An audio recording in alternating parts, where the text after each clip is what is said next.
Well, earlier today, a Hamas leader said in a social media post that his organization has agreed to a ceasefire in Gaza. But Israeli officials counter this claim, saying the terrorist group had not agreed to the latest terms of Israel's proposal. Now, this comes as Israel warned civilians to evacuate a section of the city of Rafah in advance of a military incursion, and just a day after Hamas killed 4 Israeli soldiers with rocket fire.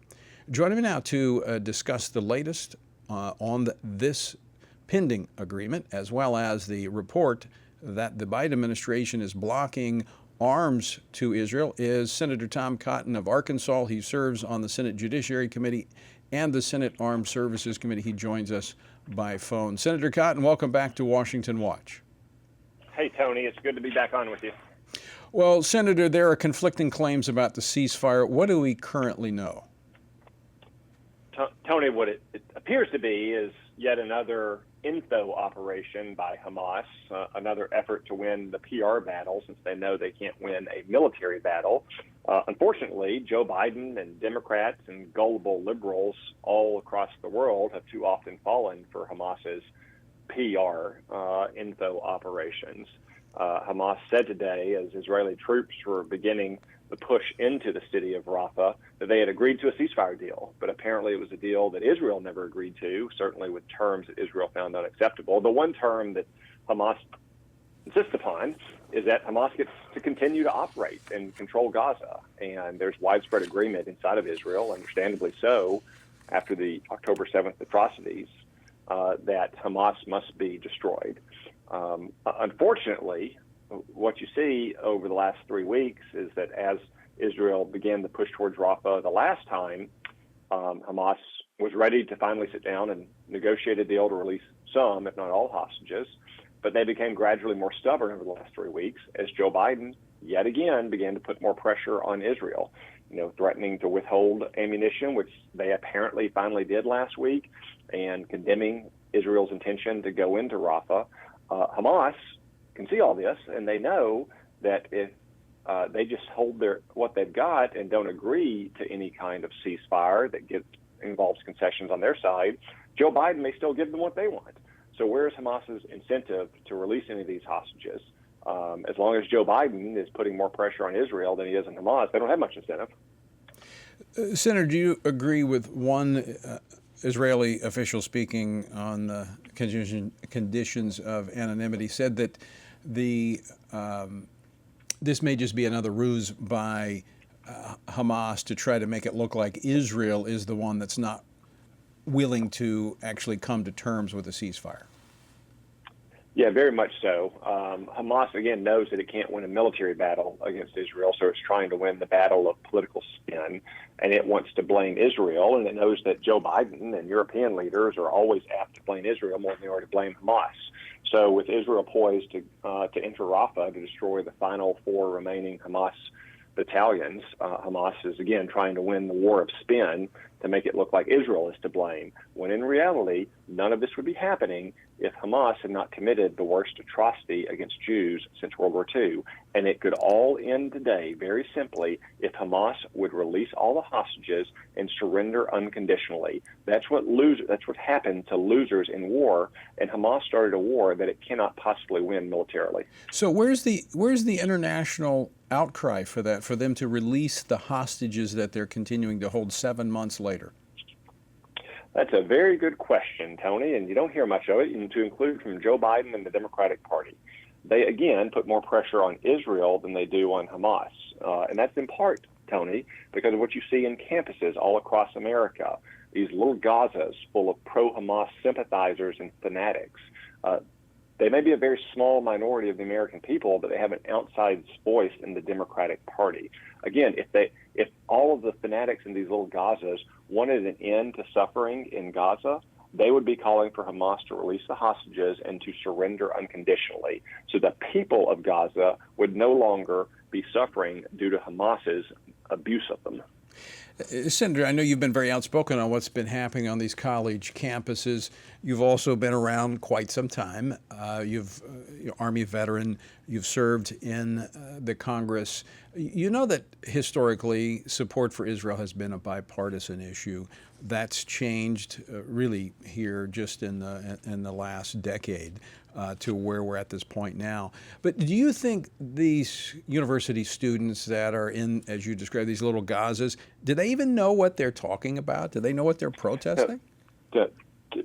Tony, many of these fanatics couldn't even pick out Gaza on a map, or they couldn't even tell you which river the so-called West Bank is on the bank of.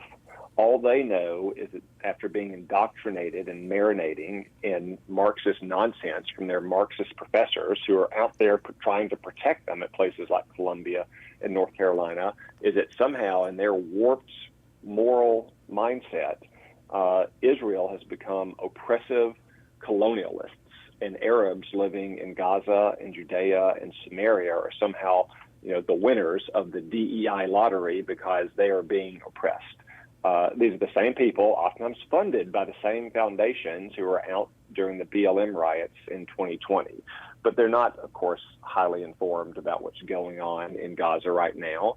And again, if they wanted to stop suffering inside of Gaza, which is certainly happening because of Hamas's misrule, they would be demanding that Hamas unconditionally surrender, just like Germany's de facto government did in May of 1945 after Hitler committed suicide and with some parts of their territory still not under Allied control, just like Japan did in August of 1945 after we dropped 2 nuclear bombs on them.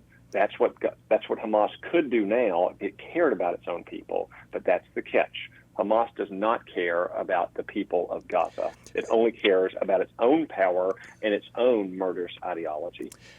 Senator, you sit on the Armed Services Committee in the Senate. You track these international moves. You know the volatility of the world right now. For Israel to fight to a draw because of international pressure, does that not make them vulnerable to even strong? I mean, Hamas isn't really, as you've pointed out, Hamas isn't even a challenge. It's just the international community has really tied Israel's hands behind their back. The greater threat, Hezbollah and Iran. If they fight to a draw there, doesn't that make them more vulnerable? Yeah, there will only be winners and losers in this war, Tony. There will not be a draw. It's very simple. If Hamas survives as a governing authority inside of Gaza, it wins and Israel loses. If it doesn't, Israel wins. Now, I know some of the so-called sophisticates out there on the left in the administration say, well, Hamas is an ideology and an offshoot of the Muslim Brotherhood, and the ideology can't be destroyed. It's like, okay, I take the point, but what you can destroy is all of the leaders of Hamas. Right. And all of its soldiers and all of its infrastructure, just like we did to the Islamic State under President Trump. And yes, there are still people who subscribe to the Islamic State or Hamas's hateful ideology, but they don't control territory the size of Indiana anymore. That's what Israel can do, and as you say, what it must do. Otherwise, the message that not only Hamas will get, but Hezbollah and Iran is we can attack Israel and we can wait out their counterattacks and count on Democrats and Europeans to put enough pressure on Israel that they will ultimately stand down. If Israel destroys Hamas, then we'll get the opposite lesson. And all those Arab nations who have been quietly or in some cases openly helping Israel will see we bet on the right horse here. Right. Israel is tough and strong and will defend itself, and therefore they will help us defend ourselves against Iran and these terror groups. Right. Extremely important point. Senator, last question for you. The Congress passed, the House, the Senate passed additional funding for Israel, along with Ukraine, Taiwan. Reports that the Biden administration actually blocked the much-needed shipments of ammunition to Israel. What do we know about that? We're trying to get to the bottom of it, Tony. You may have seen John Kirby from the National Security Council today. Him and Hahn refused to confirm or deny those reports, which leads me to believe they very well may be true. If so, it may be the worst foreign policy blunder yet of this president's failed tenure, even worse than the withdrawal from Afghanistan, because while it's bad enough to try to verbally or rhetorically restrain Israel, it's much worse to deny it the ammunition it needs in the middle of a shooting war of its own survival. And if they are denying Israel with ammunition resupply, they are most surely signaling that to Hamas as well, which again just encourages Hamas to dig in and weigh down Israel and not release a single hostage. Right, and they need the resupply after the attack by Iran to resupply the Iron Dome and David Sling. Senator Cotton, always great to talk with you. Thanks so much for joining us today. Thank you, Tony.